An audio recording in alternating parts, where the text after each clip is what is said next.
ایک مفروضہ اور بتاتا ہوں. قیامت کا ایک کانسیپٹ میں نے ذکر کیا تھا, قیامت جس کا اللہ نے ذکر کیا کہ قیامت کیسے آئے گی.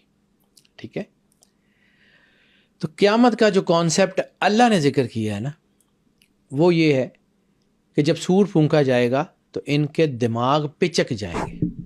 اب دماغ پچک جانے کو ذرا تھوڑا سا ذہن میں رکھنا.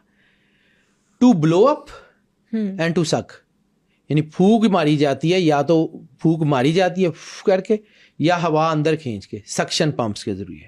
ٹھیک ہے, اللہ نے ہر چیز کی موت اس کے ساتھ لگا کے بھیجی ہے. سور پھونکنا کوئی ترمپٹ یا کوئی بینڈ یا کوئی باجا یا کوئی بانسری نہیں ہے. It's something which is happening in front of our eyes. پوری یونیورس ہالو ہے, ویکیوم ہے, اور ایئر سفیر نے ہمارے اس جو ہے وہ کرۂ ارض کو سنبھالا ہوا ہے. اوزون لیئر نے, اوزون لیئر میں سوراخ ہونے شروع ہو گئے. جس دن اوزون لیئر پھٹی, ہوا تیزی سے باہر نکلے گی, اور جب سکشن پمپ چلتا ہے تو چیزیں پچک جاتی ہیں. ایگزیکٹلی. ٹھیک ہے, اللہ قرآن پاک میں کیا کہہ رہا ہے, ان کے دماغ پچک جائیں گے. آواز کی لہروں سے اگر دماغ پھٹتے ہوتے تو کان پھٹتے, آپ کی یہ اسپائنل کارڈ کے سروائکل میں مسئلہ ہوتا, برین میں اس کا کوئی کانسیپٹ نہیں ہوتا. اناٹمی یہی کہتی ہے.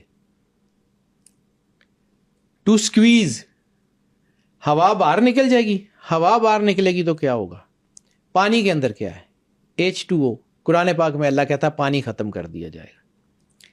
H2O, ہائیڈروجن اور آکسیجن کا مکسچر. اچھا, اللہ سے بڑا سائنسدان بھی کائنات میں کوئی نہیں ہوا. بے شک. Hydrogen highly explosive, oxygen fire agent, دونوں آگ لگانے والی اور آگ کو بڑھانے والے ایجنٹ ہیں. ٹھیک ہے, دونوں ملتے ہیں تو پانی بن جاتا ہے جو آگ کو بجھا دیتا ہے. کمال ہی کی سائنس ہے. صرف اس کی جو ہے نا, اس کی جو اندر اس کے جو چیزیں ہیں, اس کی چیزوں کو سمجھنے کی کوشش کرو. ہائیڈروجن اور آکسیجن, آکسائڈ بریک ہو جائے گا, آکسائڈ بریک ہو جائے گا, ہائیڈروجن علیحدہ ہو جائے گی, آکسیجن علیحدہ ہو جائے گی, پانی ختم ہو جائے گا.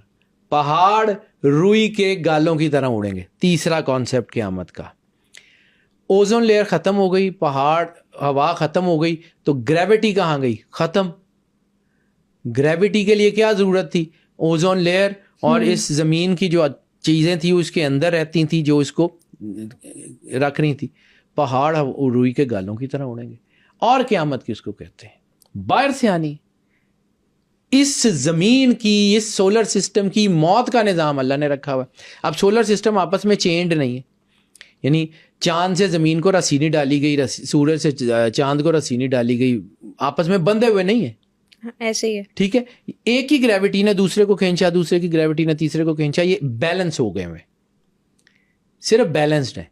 ان میں سے کوئی ایک بھی اس پورے سولر سسٹم میں سے کوئی ایک پلانٹ بھی اپنی آربٹ سے 5 ڈگری لیفٹ یا رائٹ یا فرنٹ یا بیک آ سکتا ہے. 5 ڈگری تک تو کچھ نہیں ہوگا. اگر وہ 5 ڈگری سے زیادہ باہر جائے گا تو یہ سارے آپس میں ٹکرا جائیں گے. اور قیامت کس کو کہتے ہیں؟ اب اسی کو بنیاد پہ رکھو اور میں آپ کو پھر اس طرف لے کے جاتا ہوں کہ جس کے بارے میں ذکر کر رہا تھا.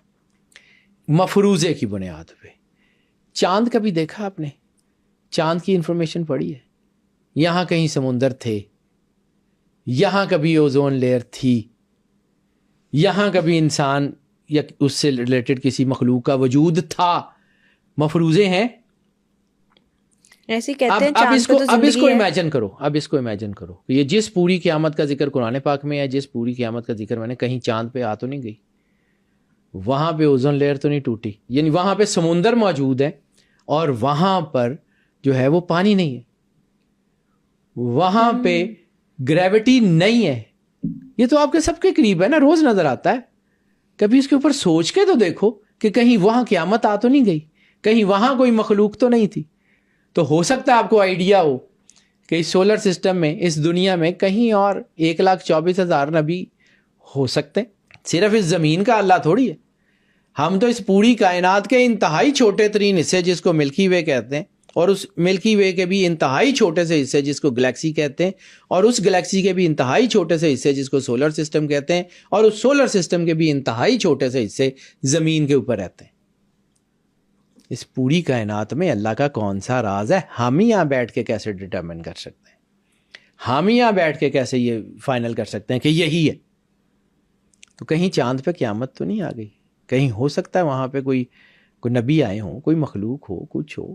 ابھی بھی کہا جا رہا ہے کہ جی مارس پہ. اسٹیفن ہاکنگز نے یہی نہیں کہا تھا کہ کائنات کے نظام سے چھیڑ چھاڑ مت کرنا، ہو سکتا ہے وہاں تم سے زیادہ مضبوط مخلوق ہو جو تمہیں آ کے پکڑ لے. اسٹیفن ہاکنگز میرا خیال ہے کہ بہت لائق آدمی تھا. وہ اتنا عام سا آدمی نہیں تھا کہ اس قسم کی باتیں ایسے ہی مفروضوں کی بنیاد پہ کر جائے. آج دنیا اس کے اوپر ریسرچ کر رہی ہے. ہم نہیں پڑھتے تو بیٹا وہ پرانے جو اسکول ہے نا، میں چونکہ انہی اسکولوں میں پڑھا ہوں، آج 50 سال ہو گئے. تو وہ جو ہوتے تھے نا اسٹوڈنٹس جن کا دل نہیں کرتا تھا پڑھنے کا، تو ان کی کوشش ہوتی تھی کہ وہ سر نے جو پیپر بنایا نا وہ پیپر ہی پھاڑ دیں. نہ پیپر ہوگا نہ صبح ٹیسٹ دینا پڑے گا.